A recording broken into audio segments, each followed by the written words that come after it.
नीति और संस्कृति की धरोहर से सुसज्जित ये भारत देश सोने की चिड़िया के नाम से जाना जाता था। इस मिट्टी का इतिहास जितना पुराना है उतना ही रोमांचक भी। इन्हीं इतिहास के पन्नों से हमारा आज का ये नाटक प्रारंभ होता है। आज से लगभग 850 साल पहले जब इस भूमि पर निर्दयी आक्रमणकारियों के कदम पड़ रहे थे, पूरे संसार पर शांति का पाठ पढ़ाने वाली यह भूमि अब आक्रमणों का रंगमंच बन चुकी थी। इसी काल में एक प्रांत ऐसा भी था जिसने इन निर्दयी आक्रमणकारियों के विरुद्ध हर बलिदान देना स्वीकारा, किंतु पराधीनता नहीं। इसी काल में एक अवतार ने राजपूताना मेवाड़ के उदय सिंह द्वितीय और जयवंता बाई के घर सन 1540 में जन्म लिया। आज की जय हो। कहो क्या खबर लाए हो? महाराज, महारानी जयवंता बाई ने एक पुत्र को जन्म दिया है। क्या एक पुत्र को जन्म दिया है? जी महाराज। ये लो तुम्हारा इनाम। महाराणा प्रताप महान पराक्रमी और युद्ध रणनीति कौशल में दक्ष थे। उनके इस कौशल को देख दुश्मन भी तारीफ किए थकते नहीं थे। धरती जागी आकाश जागा, धरती जागी आकाश जागा, और जब वो जागा तो संपूर्ण मेवाड़ जागा। जिसने मेवाड़ की आन बान व शान के लिए सब कुछ कुर्बान कर दिया, वह कभी भी कुर्बानी से पीछे नहीं हटा। उस महावीर योद्धा का राज्याभिषेक 28 फरवरी सन 1572 ईस्वी में हुआ।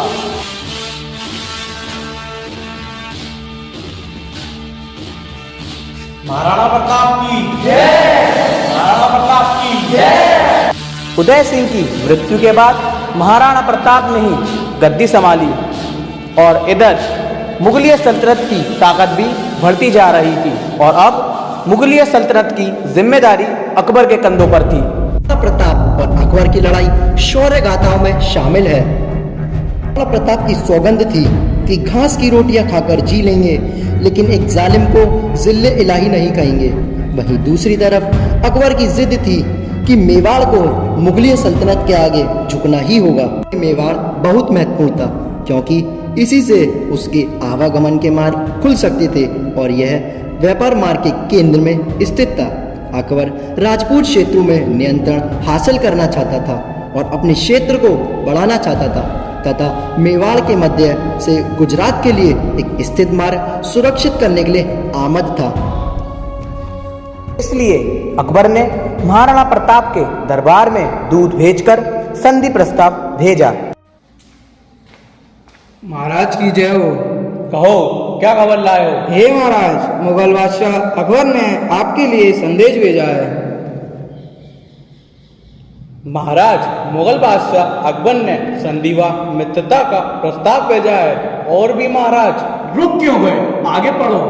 और महाराज, उन्होंने चेतावनी दी है कि यदि इस संधि प्रस्ताव को अस्वीकार किया तो रणभूमि में युद्ध का सामना करना होगा। अपने बादशाह से कहना महाराणा सच्चा क्षत्रिय राजपूत है। युद्ध करके गर्व से मृत्यु का वर्ण कर वीर गति को प्राप्त कर सकता है, परंतु एक मुगल से संधि कर झुक नहीं सकता।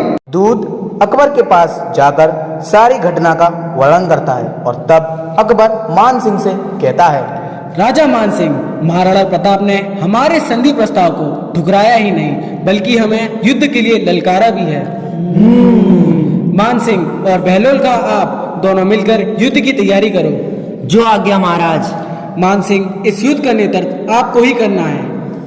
हम वचन देते हैं। और याद रहे कि हमें मेवाड़ हर हाल में जीतना है। महाराज, मेवाड़ पर फतेह पाने के बाद ही लौटूंगा और महाराणा का सिर आपको भेंट करूंगा। आमीन। और इस तरह 18 जून 1576 में हल्दी घाटी का विश्व प्रसिद्ध युद्ध शुरू हुआ। इस युद्ध में महाराणा प्रताप को घुड़सवारों धनुर्धारियों के साथ भील जनजाति का सहयोग प्राप्त हुआ। जय भवानी, जय भवानी, अल्लाहू अल्लाहू, जय भवानी, जय भवानी, अल्लाहू अल्लाहू। आक्रमण।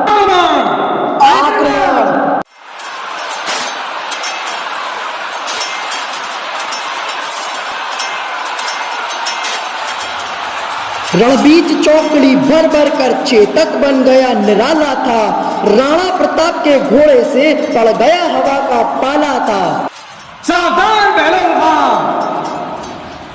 चल चेतक तलवार उठाकर करता भूतल पानी को। राणा प्रताप सिर काट काट कर करता सफल जवानी को। महाराज, सूर्यास्त होने के कारण युद्ध समाप्ति पर है। आप यहाँ से सुरक्षित निकल जाइए, क्योंकि मेवाड़ की सुरक्षा के लिए आपको जीवित रहना अति आवश्यक है। तब तक मैं इन सबको संभालता हूँ। ठीक है। महाराणा प्रताप चेतक पर सवार होकर निकल जाते हैं। इस सफर में चेतक बुरी तरह घायल होकर मृत्यु को प्राप्त हो जाता है, परंतु महाराणा को सुरक्षित स्थान पर पहुंचा देता है। अकबर की सेना में बल था, राणा प्रताप के सीने में दम था। अकबर की सेना में बल था, राणा प्रताप के सीने में दम था। राणा प्रताप कभी हारा नहीं और अकबर कभी जीता नहीं। और इस तरह इस वीर योद्धा ने मुगलों के विरुद्ध आवाज उठाई और मरते दम तक मुगलों का आधिपत्य कभी स्वीकार नहीं किया।